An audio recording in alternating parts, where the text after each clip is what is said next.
L'erreur est humaine et l'homme dans sa nature ne peut s'empêcher de commettre des péchés. Et cela, peu importe qui nous sommes. Nous sommes incapables d'éviter les manquements d'actes d'adoration envers notre Créateur. On est tous, par moments, insouciants ou négligents. Et c'est une nature inévitable. L'homme a été créé ainsi. Parfois, nous nous rapprochons d'Allah et d'autres fois, nous nous éloignons de lui. Certaines fois, nous avons conscience qu'Allah nous regarde et d'autres fois, nous faisons preuve d'insouciance. Nous ne pouvons pas éviter d'accomplir des péchés ou de tomber dans l'erreur car nous ne sommes pas parfaits.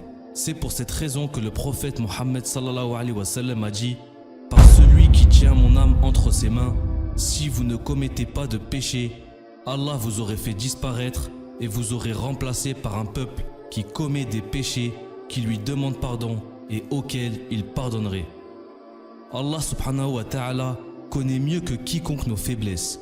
C'est pour cela qu'il a fait preuve de miséricorde à notre égard. Ainsi, Allah subhanahu wa ta'ala a ouvert les portes du repentir afin de nous permettre de revenir vers lui à chaque fois que nos péchés prennent le dessus. Car voyez-vous, mes frères et sœurs, si nous ne commettions pas de péché, on se retrouverait dans une position délicate. Car à ce moment-là, on accorderait moins d'importance aux liens qu'on entretient avec Allah subhanahu wa ta'ala. On aurait plus de raisons pour demander son pardon, ce qui nous éloignerait de notre Seigneur. Et c'est ce qui fait de la repentance un élément essentiel, qui non seulement permet d'obtenir le pardon pour ses erreurs, mais permet aussi de rapprocher le serviteur à son Créateur d'une façon unique. Mais quand on parle de repentir, beaucoup de questions se posent.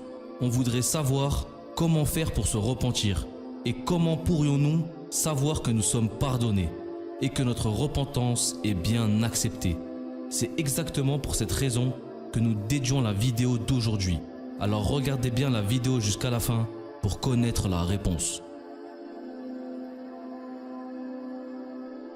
Le prophète Mohammed sallallahu alayhi wa sallam a dit « Tout fils d'Adam est pécheur et les meilleurs des pécheurs sont ceux qui se repentent continuellement. » Car si vous avez cliqué aujourd'hui sur cette vidéo, c'est que vous vous souciez de savoir comment vous faire pardonner d'Allah subhanahu wa ta'ala. C'est un signe que votre cœur est celui d'un croyant qui est sincère. Car le prophète Mohammed sallallahu alayhi wa sallam a dit « Si tes bonnes actions te rendent heureux et tes mauvaises actions te rendent triste, alors tu es un croyant. » Mon frère, ma sœur, par le simple fait que ton cœur se serre lorsque tu fais quelque chose de mauvais est un bon signe. C'est un signe que tu es un bon musulman et qu'Allah t'a guidé dans la bonne voie, celle qui l'amène à lui. Allah subhanahu wa ta'ala dit « Et repentez-vous tous devant Allah, ô croyants, dans l'espoir que vous récoltiez le succès. » Et Allah dit aussi « Ne vont-ils donc pas se repentir à Allah et implorer son pardon ?» À travers ces deux versets, on constate qu'Allah subhanahu wa ta'ala a différencié le pardon du repentir. En effet, il existe dans l'islam deux notions souvent confondues et qui ne désignent pourtant pas la même chose, à savoir la notion de istighfar qui désigne le fait de demander le pardon oralement et celle de tauba qui désigne le repentir en tournant le dos au péché. Istighfar fait référence à l'invocation destinée à se faire pardonner pour les péchés mineurs commis sans préméditation. Et ceci qu'on s'en rende compte ou non. À ce propos, Bukhari rapporte que notre prophète, paix et salut soit sur lui, s'applique à faire l'invocation dite istighfar plus de 70 fois par jour. Et dans une autre version de Muslim, 100 fois. Ainsi, il est recommandé aux croyants de la répéter au cours de la journée autant que possible. Quant à Tauba, mis à part le fait de demander pardon, c'est un concept qui vise à nous sortir du péché et s'éloigner grâce à notre comportement de toutes les choses qui pourraient nous être exposées à nouveau. Le repentir consiste dans le fait de regretter les péchés commis, de les abandonner immédiatement et de fournir le maximum d'efforts afin de ne plus les commettre dans le futur. Allah subhanahu wa ta'ala dit « Ô vous mon peuple, implorez le pardon de votre Seigneur et repentez-vous à lui. » De plus, le repentir est un devoir permanent qui concerne chaque musulman. Chacun selon sa capacité. Il est obligatoire de le faire dans l'immédiat et ne doit pas être retardé. Que le péché soit mineur ou majeur, car il est le signe et le chemin du succès. Et afin d'obtenir le pardon d'Allah, chacun de nous devrait s'appliquer à ce que son repentir soit correct et qu'il soit effectué de la manière que l'islam nous a enseigné. Maintenant, nous allons voir ensemble quels sont les 4 piliers de la repentance.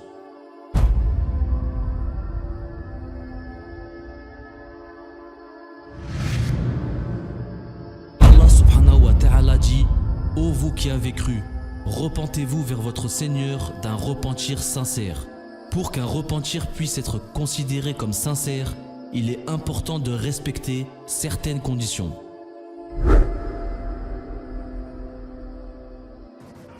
En effet, c'est la condition la plus importante, car il n'y a pas plus grave que d'essayer d'excuser ses péchés tel Iblis, qui a justifié sa désobéissance en disant « Je suis meilleur que lui, car tu m'as créé de feu, alors que tu l'as créé, lui, d'argile. » Ainsi, pour nous montrer la gravité de ce comportement, Allah subhanahu wa ta'ala a assigné à Iblis le pire des châtiments, une malédiction pour toujours. Allah reconnaît que l'être humain est faible devant la tentation et peut tomber dans le péché. Pour y remédier, Allah subhanahu wa ta'ala a ouvert les portes du pardon et de la repentance pour nous. Car Allah nous pardonnera, mais ne veut surtout pas que l'on justifie nos erreurs ou qu'on les prenne à la légère. C'est pour cette raison que notre prophète Mohammed sallallahu alayhi wa sallam a mis en quarantaine Ka'b ibn Malik, qui a refusé de participer à la bataille de Tebouk malgré ses excuses, afin de lui montrer l'étendue des dégâts causés. Il lui pardonnera 40 jours plus tard. Et Allah a fait descendre à ce sujet ces versets. Et Allah accueille le repentir des 3 qui se sont absentés, si bien que, toute vaste qu'elle fût, la terre leur paraissait exiguë. Ils se sentaient à l'étroit dans leur propre personne, convaincus qu'il n'y avait d'autre refuge d'Allah qu'auprès de lui.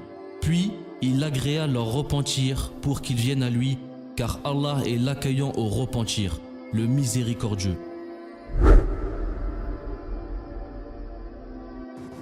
Il est important de savoir qu'il est de notre devoir de toujours être ferme dans notre engagement. Cependant, Allah subhanahu wa ta'ala ne nous a pas demandé la garantie de ne plus refaire le même péché. Beaucoup de nos frères, malheureusement, repoussent le repentir parce qu'ils disent savoir qu'ils vont rechuter.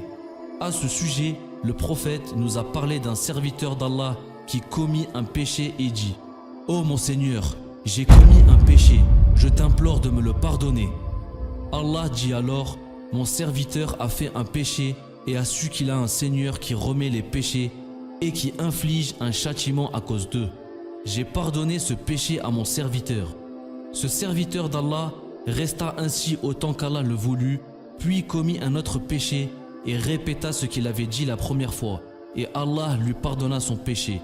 La 3e fois, Allah le Très-Haut a dit: « J'ai pardonné à mon serviteur 3 fois, qu'il fasse donc ce qu'il veut. » Le sens de « qu'il fasse ce qu'il veut » est que tant que le serviteur implore le pardon d'Allah après avoir péché, Allah lui pardonnera ses péchés. En fait, c'est comme salir son habit et le laver pour le porter à nouveau. Même si on sait pertinemment qu'il va se salir encore une fois, on le lave quand même. Car le pardon d'Allah est unique. Allah nous pardonne tout et il nous rapproche de lui à chaque fois qu'on se repent. Allah subhanahu wa ta'ala dit: certes, Allah ne pardonne pas qu'on lui donne quelques associés. À part cela, il pardonne à qui il veut.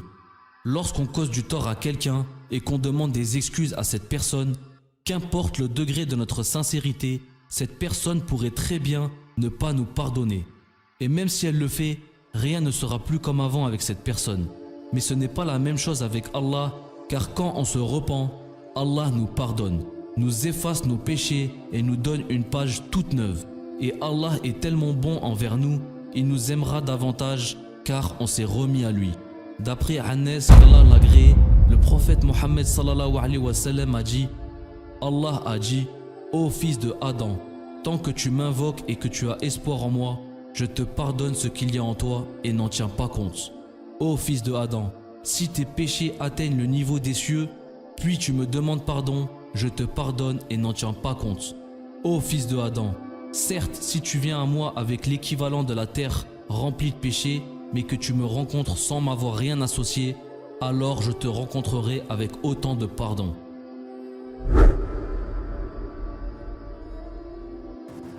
C'est-à-dire de ne pas remettre l'abandon du péché à plus tard, surtout après avoir eu connaissance de sa gravité. Allah dit « Et ils ne persistent pas sciemment dans le mal qu'ils font ».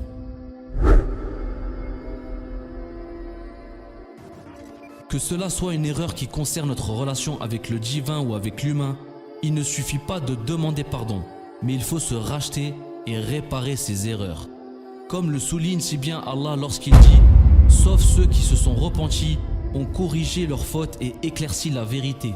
De leur part, j'accepte le repentir car c'est moi l'accueillant au repentir, le miséricordieux. » Et dans un autre verset, il dit « Sauf ceux qui se repentent, s'amendent, s'attachent fermement à Allah en lui vouant sincérité. Ceux-là sont avec les croyants et Allah donnera aux croyants une énorme récompense. »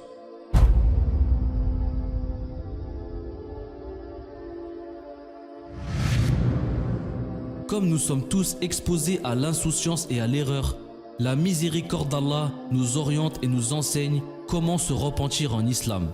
L'être humain n'est pas parfait, il ne peut pas éviter de commettre des péchés, c'est une sunna d'Allah. D'ailleurs, le prophète dit « Tout fils d'Adam est pécheur, et les meilleurs des pécheurs sont ceux qui se repentent continuellement. » Allah tolère et pardonne la faiblesse de l'être humain, si ce dernier reconnaît ses péchés et n'hésite jamais à s'en repentir. Alhamdulillah, il existe des éléments pouvant nous indiquer l'acceptation de notre repentir.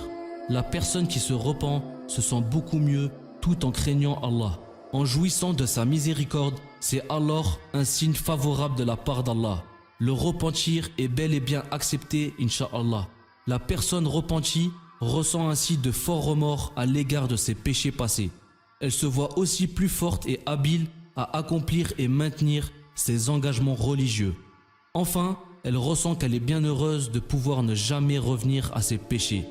La religion islamique nous a largement expliqué comment se repentir de ses péchés.